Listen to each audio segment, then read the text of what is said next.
I would like to start the proceedings by acknowledging that we are today meeting on what is traditionally known as Cadigal land within the Eora Nation.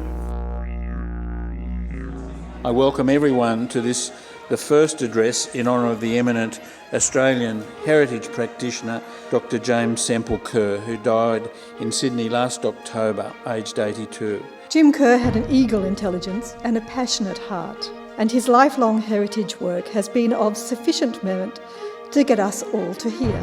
His generosity, I think, is one of the things that we all remember most kindly about him. I was struck by the way that he listened to what I had to say very patiently and thought very carefully and spoke very plainly to me, very pragmatically. How I met Jim Kerr. Jim was the chair of the National Trust Historic Buildings Committee, and so I turned up at my first meeting a little apprehensive, and to see this benevolent giant of a man with a white beard, a bit fearsome at first because he had a very penetrating eye, but again the kindest person imaginable, and he immediately thrust upon me a copy of his latest conservation plan. What is it that Jim did to make us, his colleagues, admire and respect him so deeply? Forgive me for repetition, but it is his authorship of that great custodian's tool, the conservation plan, which outlines steps for managing changes in places of cultural significance. Jim was one of the founders of the Borough Charter, and that evolved at the same time as his own conservation plan evolved. They grew up together, side by side. This guideline influenced a generation of people.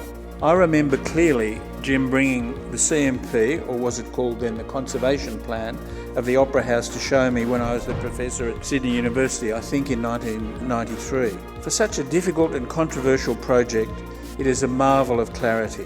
One of the things that Jim's conservation plans always did was that they were designed and written so that people reading them could engage with the topic. People call the Sydney Opera House a secular cathedral.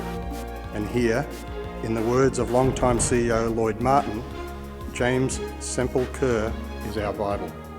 In one memorable line, Jim's 2003 CMP refers to the promiscuous bollards. I like that. My father focused on the site and the proposed privatisation of the forecourt, and somehow reminded us all of the way the wide, welcoming steps introduce culture to democracy.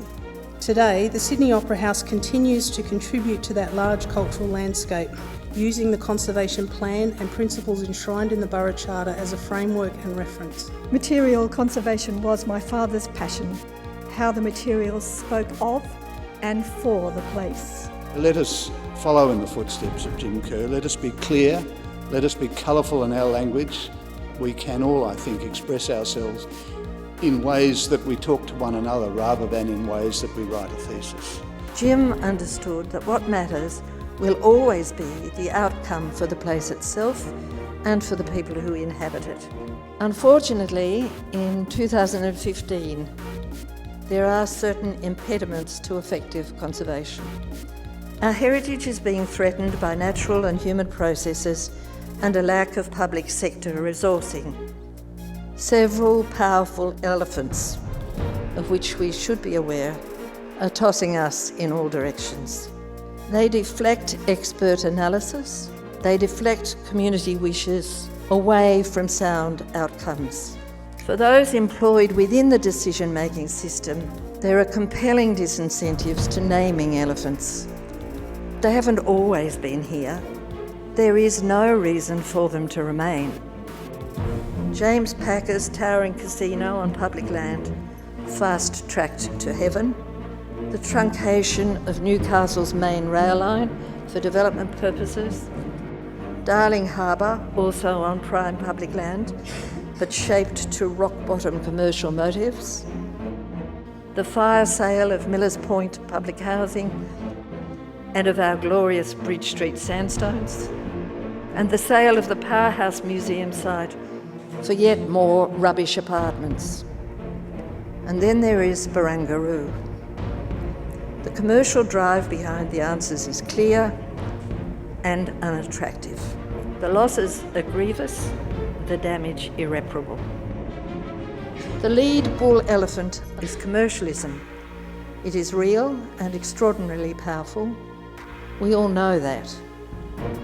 But the herd elephants that it leads, opacity, template, disregard, are not essential to it, and they are the ones that we, citizens and experts, can usefully expose, resist and reform.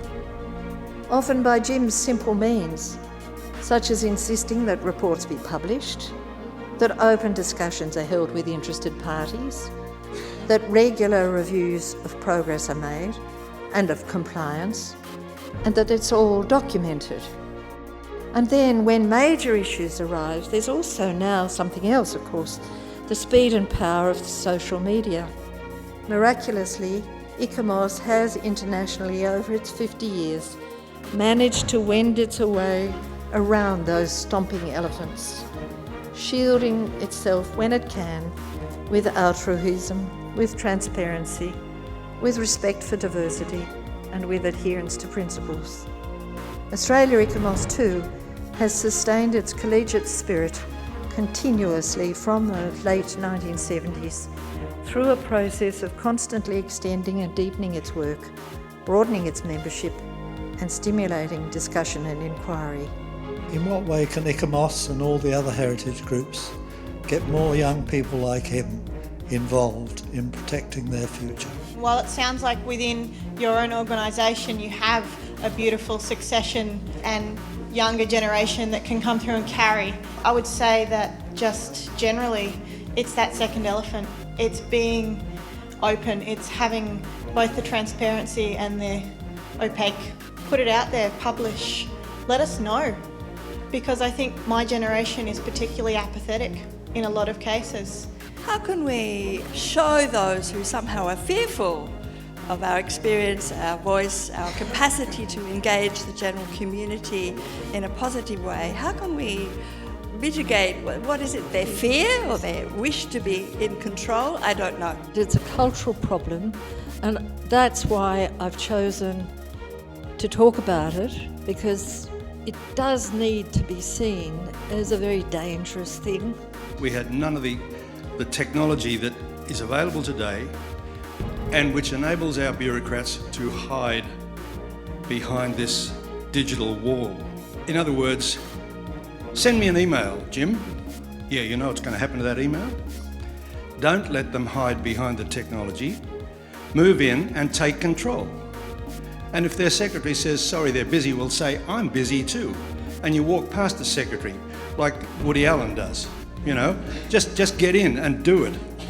And don't be afraid to pursue the thing at a personal level. I'd like to close, finally, with the one thing that Jim said that I think everyone in this room will remember. We need to be flexible about what we're doing. He said, you don't take a mud runner to Alice Springs unless you know it's going to rain. Thank you very much. That's the close of the summary.